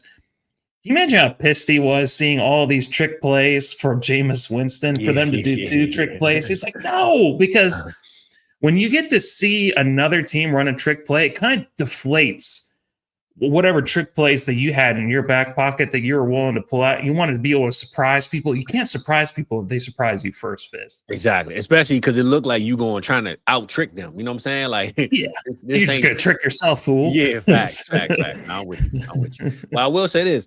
I think he tricked himself with this play calling because we thought he had the recipe for Jameson Williams, and this dude had 0 yards, 0 receptions, baby. I know the last 2 weeks, J-Mo was back. We thought Dan Campbell had the recipe, but it went right back to, I don't know, man. What you thought about J-Mo not doing nothing? And we thought he was back, Rock, to be honest. At least I did. He, put up some good numbers. I think there's a reason why I said that he was a sell. There you go. Okay, there you go. Whoop, there it is, baby. My boy said he know what to do. I'm with you, though. I don't know who. Hopefully he sold his ass over the last 2 weeks. Hopefully he sold because he sold on this one, all right?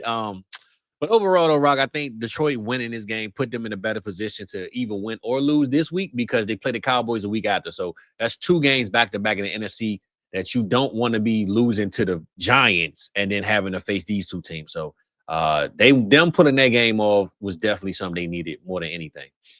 Yeah.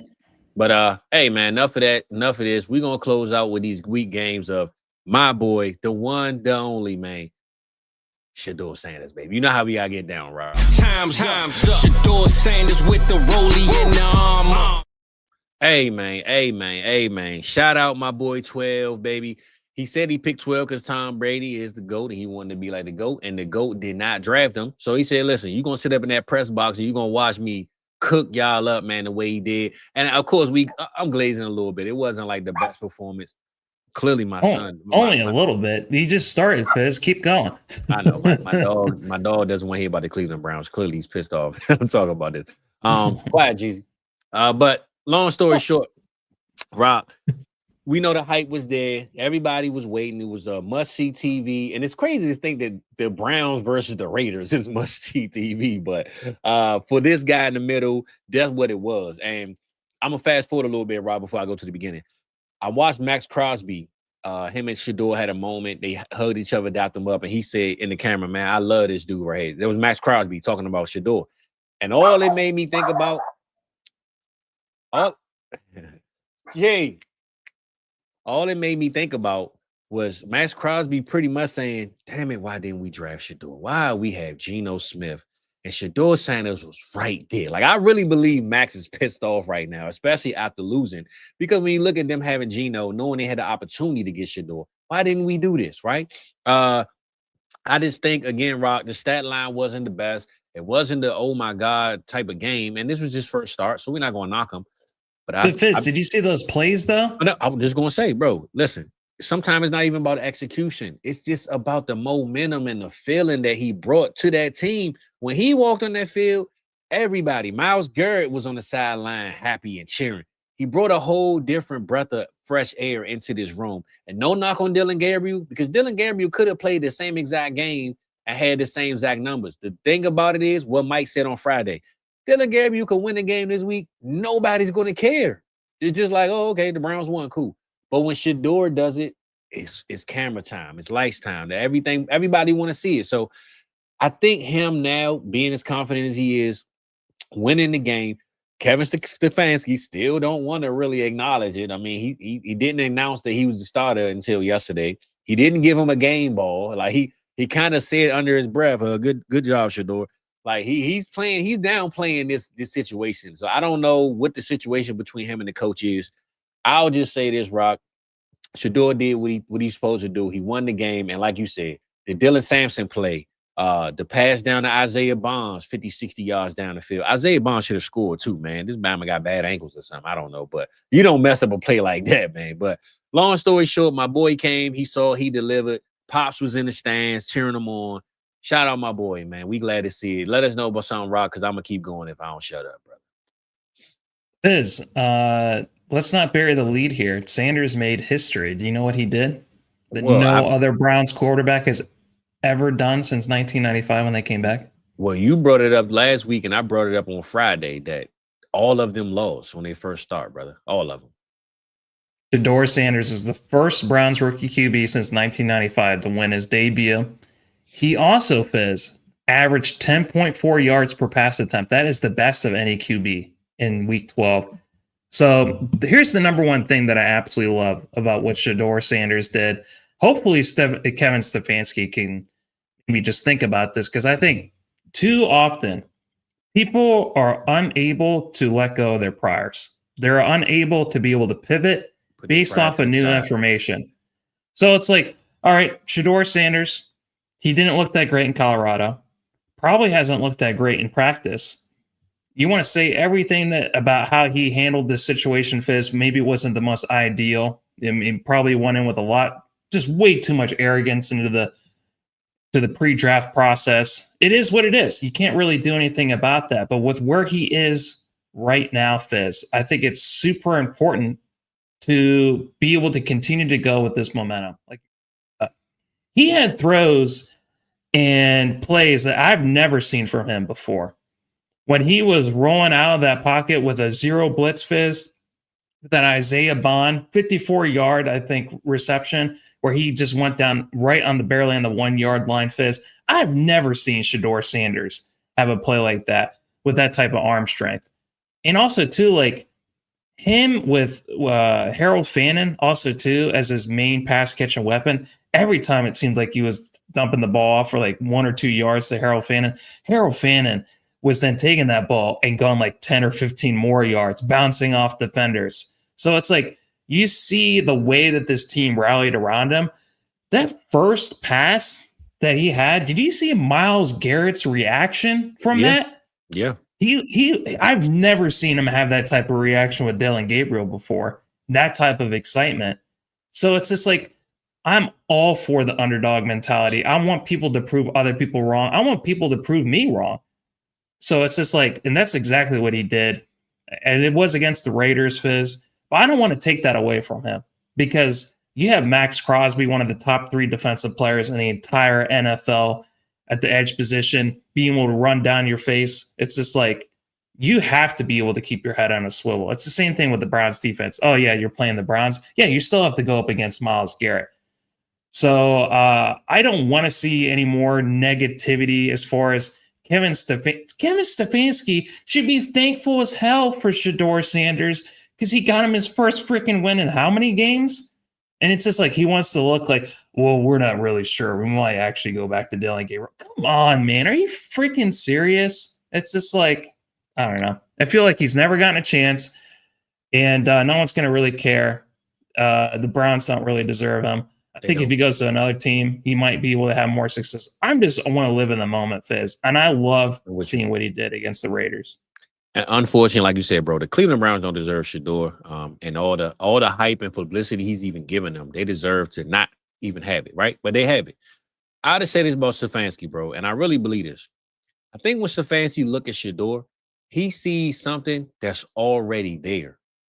Meaning, with Dillon Gabriel, a lot of times coaches want to put their imprint on players. They want to coach a player through something and make him feel like, this is my guy. I got this guy to where he is. When he looks at Shedeur, he sees a player that mentally, I'm not saying he doesn't need Stefanski, because every rookie needs the head coach. I'm not saying that. But I think Stefanski sees he can't imprint Shedeur the way he wants to imprint a quarterback. And when you got a guy like Shedeur, who he's already has reservations about, especially when you're not relatable, because I watched Cam Newton bring this up, and Cam had a great point. I say this all the time, Rock. Relatable coaching is how you win games, especially with your quarterback. If the players can't relate to you, you don't know how to talk to them, you act like you're scared to have a conversation with them other than, good job, rookie, and keep on walking. Like, come on, coach, we got to have a face-to-face, man-to-man. Treat me like Unc. Like, you got to be Unc to me at this point, because your job is based on my success. I think coaches forget what's that. Pete Carroll's issue then? Because that's like the most relatable coach of all time. Maybe he's too relatable. Well, the problem is Gino 40 years old. I mean, now if Pete Carroll, I'll say this: if Pete Carroll had a Shedeur, be a lot different because you got a young guy who you could bring along. Gino is already Gino, bro. I don't know if you've been listening to Gino, but Gino been tripping. He was in the What'd he say? he was in a conference the other day. Hey, well, if your car don't start this morning, blame me. If you're late for work, blame Oh me. yeah, that was awesome. I'm so happy that he said that actually. But I ain't gonna lie. Listen, my dog, man, missed his pee pad. I blame Gino. Shit, it was your fault, man. You know what I'm saying? Everything's Gino's fault. You know what I'm saying? I don't give a damn. It is Gino's fault. Fix your damn game, bro. He's the one that had that amazing line where it's just like, they wrote me off. I ain't write them back. Exactly. But he writing them back this year, Rock. I ain't gonna lie, because Gino getting uptight. He in his feelings. He middle fingering fans like. If you got sacked 10 times, he got sacked 10 times against the Cleveland Browns. He did. When you get sacked that many times, when you become a literal punching bag from like the scariest, most athletic human beings, if you get hit by Myles Garrett as many times, you're going to start questioning things too, Fizz. You're going to feel like you're in a torture chamber. But you're right. This one took the cake, though. This one was There's only so much a human being could take, and that's why they fired that sack of shit's ass, Chip Kelly. I can't stand that guy. Why did they hire him? That's the biggest question. Forget firing him. Because he was so successful at Ohio State, Fizz. He was so good there. And it was all off the, I don't know. Sometimes it just doesn't translate, Fizz. It just does not translate. I said, we'll hire with that. Yeah, I don't know. And now here's the thing. What do you think of all these narratives? No one's blaming Pete Carroll. No one's really blaming Geno Smith. They're all blaming Tom Brady. They're all blaming Tom Brady this past week. They're saying that he's the one that orchestrated this, that he runs 2 other soccer teams overseas, Fizz. They have the worst records in their respective divisions. Is Tom Brady really like Michael Jordan? You know, Michael Jordan drafted Kwame Brown when he was had called shots. So maybe goats need to stay in the Raptors. They don't need to stay in the locker room and the press box pulling strings and picking players. Maybe that's it. Here's the thing. What a GOAT can teach you about, and they can give you a master class, Fizz, on having the greatest work routine, the greatest mentality, the way to approach the game. You guys need to stay in your fucking lanes. If you want to announce the game and be one of the best announcers in the, on CBS or wherever, Fox Sports, Tom Brady is killing it as far as that goes, and he's taking complete ownership of it. But you can't be one of these guys that has your fingers in all these little pots, Fizz, and be like, oh, I'm going to also run this. I'm going to bring that same juice and energy to this. Some of my special powers are going to be able to influence this as well. Man, that ain't going to work. It never has. It never will. And people need to stay away from these guys. But sometimes they just get sucked in by their aura, Fizz. Like Tom Brady, he's literally the greatest of all time. Think about the teams. Brady, the Raiders, Jordan, the Wizards, right? These are 2 franchises that don't know what they're doing anyway. So they figure this dude know what he's doing on the court. It was the Bobcats that he did, the Charlotte Bobcats. He ended his career with the Wizards. He started, the Wizards era with the Kwame Brown. Then he went to the Bobcats and ripped that one up into the Safari. I don't know where the hell the Bobcats at now. They might be the Alley Cats. Have you seen Michael Jordan the last few years? I don't know what he's doing. I don't know where he's at, but I'm glad that he's somewhere else fucking off. He's not like Tom Brady fucking everything up. No, fact. No, you're right. You're right. So maybe these dudes need to stay in their lane. But I will just say, I do believe Stefanski, man, he got to wake up and smell the flowers, Rock, because the problem is, though, and this is the bad part, the owner is just as bad. Because if I'm the owner and I'm looking at Stefanski and how as bad as his haircut, for sure. If I'm the owner, Rock, and I'm looking at Stefanski and how he's carrying the situation, I got to step in and say, listen, man, the young guy came through for us. This is who we got this year. You got to at least welcome and show, like, hey, this is our guy. At least let him feel like he's, because right now, Rock, you got 2 first rounders. Maybe you don't need to do this with another quarterback next year and go through this whole cycle. Maybe you have your guy, but you got to let this guy know that you believe in him and that we're going to use them picks properly to surround you with talent.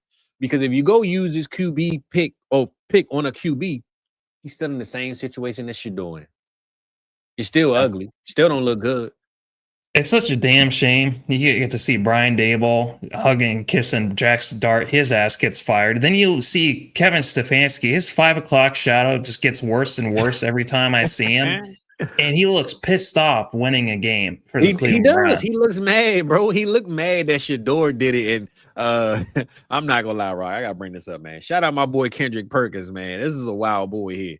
Where is it? I'm seeing him on like every other week saying the craziest ass shit of all time. Like, what has happened to ESPN? It's just come completely downhill. The only clips I ever seen is when someone says something super inappropriate. Hold on, bro. I gotta bring this up because this man here is wild. I'm not gonna lie, it was one of the funniest moments of the weekend that I saw.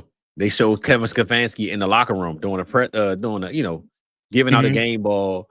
And Kendrick had retweeted the Cleveland Browns tweet and put, "This cupcake ass coach probably text Dylan Gabriel, 'I miss you. I wish you was my real captain.'" Yeah, that's exactly how it is. Yeah, but that's what I'm saying. Like the way he's not giving Shedeur the respect of, you know what?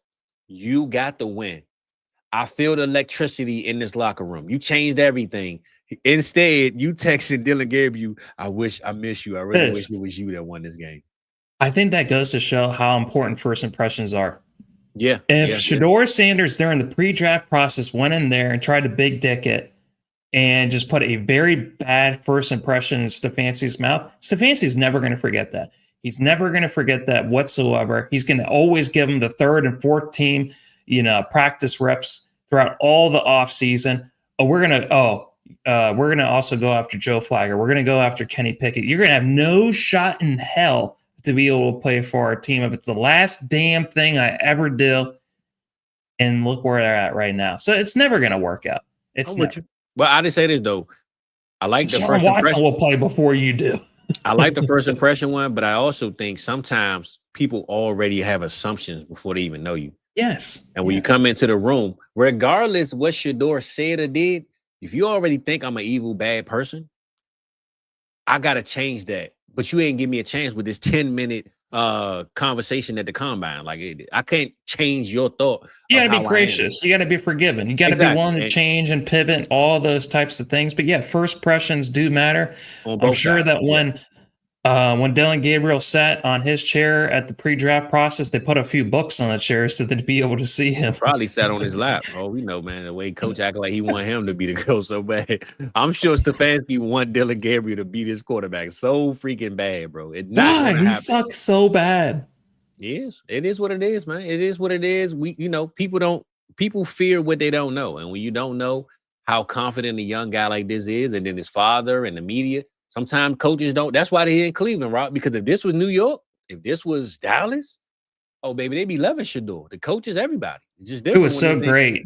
Can you imagine how happy as a father Dion was in the stands with this big ass cowboy hat? Just be like, "Yeah, motherfuckers, fuck you, Raiders." Bro. I got dreams of having that day one day, man. I don't care if it's volleyball. I don't care if it's the violin, man. You feel me? I'm trying to be front row at my kids' games or whatever it is. I'm gonna be the same way. Trust and believe it, baby. So proving all the haters wrong. That's it, man. Shout out Coach Prime. Shout out his son.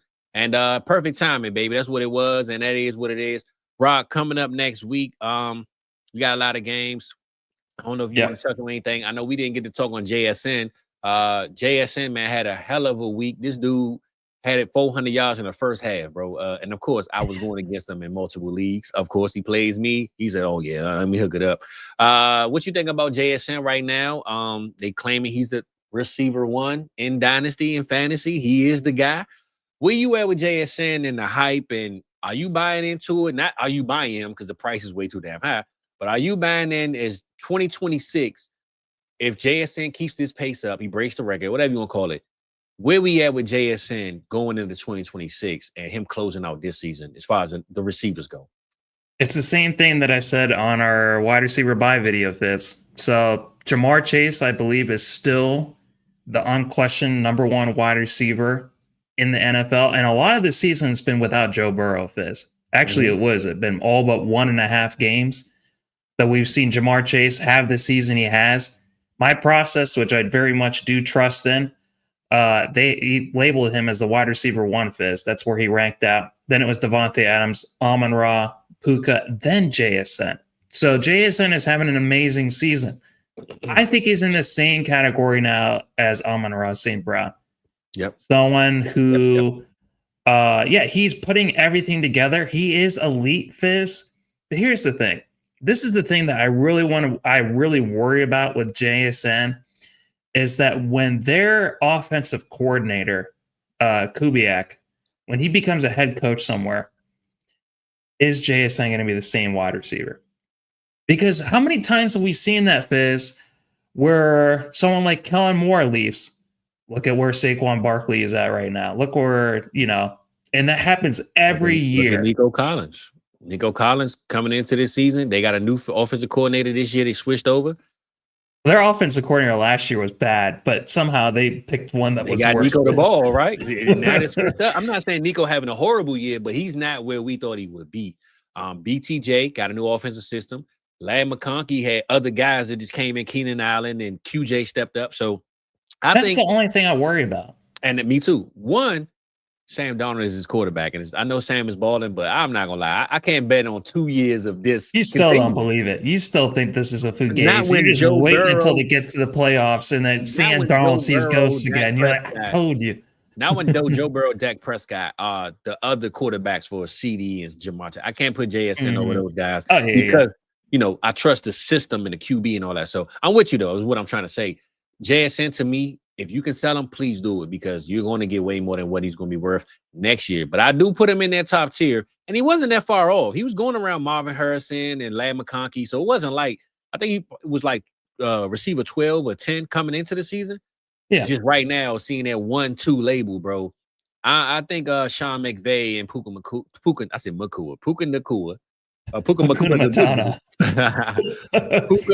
my dog, is definitely going to be in those top tiers to me over a JSN. Not that he hasn't earned it. He didn't earn the respect.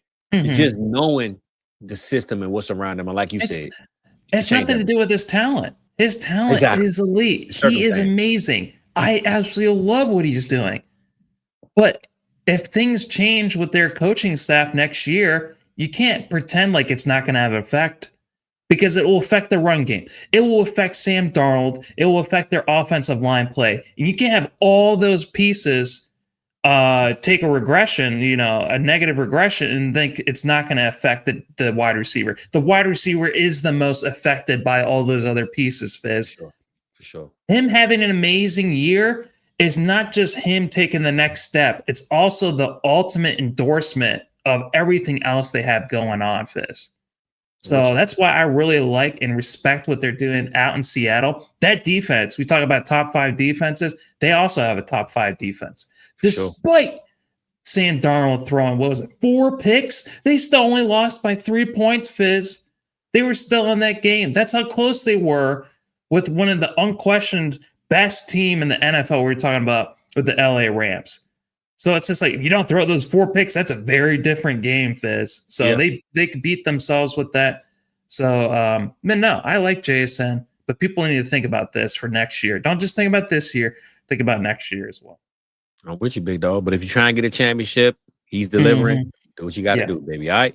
But I will say this, Rock. We got a good recap, man. We ain't go over all the games because all the games don't need to be gone over. But I think we touched on the right ones and the ones that people cared about. Caleb Williams got another victory. Aaron Jones didn't play. Aaron Rodgers didn't play. Pittsburgh is down. Baltimore is up right now, baby. So we'll see what's up with that. Arizona stunk the bed. They should have won. Jacoby Brissett almost threw another 50 times. Michael Wilson, hey, if you had him and held on to him, baby, you won something because no Marvin Harrison. That boy Wilson, man. No problem. Yeah, he been showing off, man, showing out. So Kirk Cousins gets a win. Baker Mayfield has an injury. Somehow. Jake in Carolina pretty much stunk it up, man. So a lot going on. New England with a win, but overall, I think we touched on everything we needed to touch on. We didn't talk about JJ McCarthy. We ain't gonna get too far in depth with it, man. But they say he's in concussion protocol. All the clips of his pre-game or pre-draft process, he had a terrible, terrible combine, Fizz, where he was sailing balls all over the place. So everyone's just cooking up They're all Yeah, you know digging they're up gonna all find it those now. clips of how bad he was. Every bad throw he's ever had is like, see what you guys drafted, see what you guys did. You shouldn't be surprised by it. It's brutal out there. Well, we got to find that clip with you asked Thor what will happen, because we going I'm gonna have to cook that. How can this go wrong, Thor? Yeah. No, I've He thought it never was a good thought question. about that. Well, you're thinking about it now. That's You're it. I seeing forgot it his now. answer, but we're gonna figure it out. So we'll see what's up with JJ. That's another time, another session, another conversation. I got 15 minutes before I go in there and talk to somebody else. But Rob, before we leave, I want to let the people know what we're thankful for, man. Let's get up out of here on a good note. Thanksgiving is this week. So for those that celebrate it, man, enjoy your time with your family. Every day is really Thanksgiving, but they have a day on the calendar for it. So hopefully everybody's blessed enough to have the refrigerators full, your family around, TV on, enjoy those vibes. But outside of all the things that come with it, the thing that's in you, what's the most thankful for you and with your situation? Rob, let us know, man, what you're thankful for and how you feeling about this weekend or this Thursday, I'm sorry. Yeah. I talked about this with EV on the start shit, and I really appreciated just being able to have that with him in the audience. I talked about my health phys, being able to prioritize that so that I can have the energy to accomplish the things I want to accomplish, because I can't stand when I see people my age phys. They look so damn tired and depressed. I don't want to be that way. I'm also very thankful just for the show, the way that's pushed me out of my comfort zone, giving me a lot of different opportunities for me to be my best self phys. And then also Tia, for my family, for my friends. Because if you don't have love phys, you don't have anything. You need to be able to practice those opportunities to be able to love people, forgive people, be gracious towards them phys. Because if you get all this confidence and you become your best self and you have no one to be able to give it to phys, that confidence very quickly can turn to cruelty. Can turn to negativity where you just think you're better than everyone else phys. So you got to make sure that you keep that humble mentality. So I'm very, very thankful for you. Just be able to do this over the last few months. We've accomplished a lot and it's been really, really great. So I really appreciate you, and I really appreciate the people that tune in every week that are along with this journey with us. I don't know what the journey is, phys. It's kind of hard to describe exactly what we're doing, but the main thing we're doing is we're having a good time, and hopefully other people are having a great time with us. So that's the things I'm most thankful for. Yeah, bro. I can sign off on all of those, brother. Thankful for a lot of things. I think this year I may have took the biggest step in focusing on what's around me more than just what's in front of me. You know what I'm saying? So I'm thankful for myself for realizing that, hey, I got a lot of things that I want to do, a lot of vision. I see tunnel vision. I lock in on things, but sometimes you got to open up the windows on them rides and just enjoy it and embrace everything that's around you. You know what I'm saying? So I want to thank myself for realizing that, hey, sometimes you just got to lay back a little bit, man. Instead of going forward, figure out everybody else around you that need to be put in those positions, and it'll all work out as a team. So I'm thankful for my team, thankful for the South Harmon team, my family, my brothers, my mother, my father, my kids, everybody, right? Thankful for everybody around me, the people that I talk to on a regular basis, and even the ones that I've met through this process, man. The people in the chat, I get inboxes sometimes. People just say, hey, man, shout out, whatever. I ain't made no music. They keep saying me about my music, rock. So, it's always a good feeling, man, when what you receive back is what you give, because I feel like I give love. So I seem like I get it back, man. So I'm thankful for everybody that appreciate what we do here.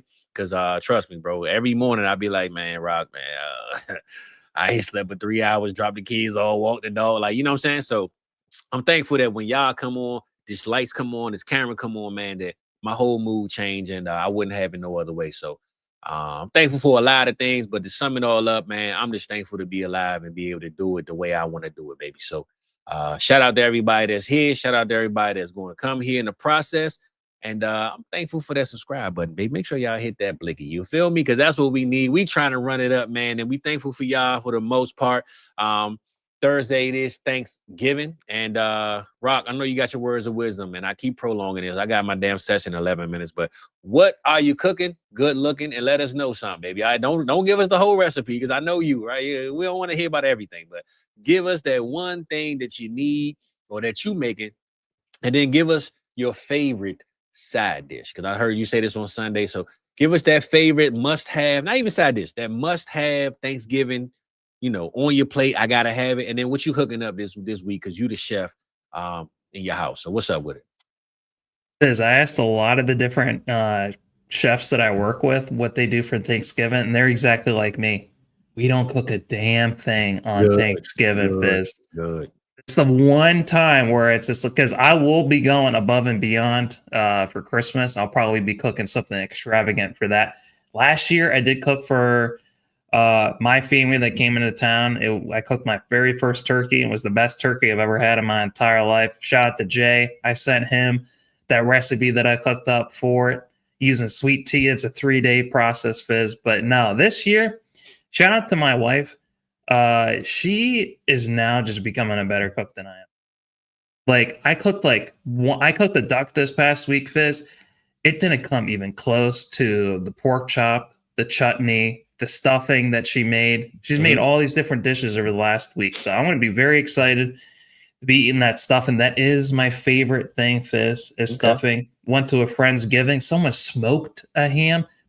All hams that you buy are going to come in naturally already smoked and cured. Yeah. This guy cooked the whole thing smoked, and it tasted so damn good. So it's kind of hard to beat that. But whenever you do Thanksgiving, Fizz, it's kind of hard to pick one. That's why all our plates look like a whole bunch. It looks like a Picasso painting, Fizz. You got taters, you got macaroni and cheese, you got stuffing, and you got turkey, and you got ham, and you got gravy all over all that shit. So, but I love. If I had to pick one, it's going to be stuffing. What about you? What's your favorite?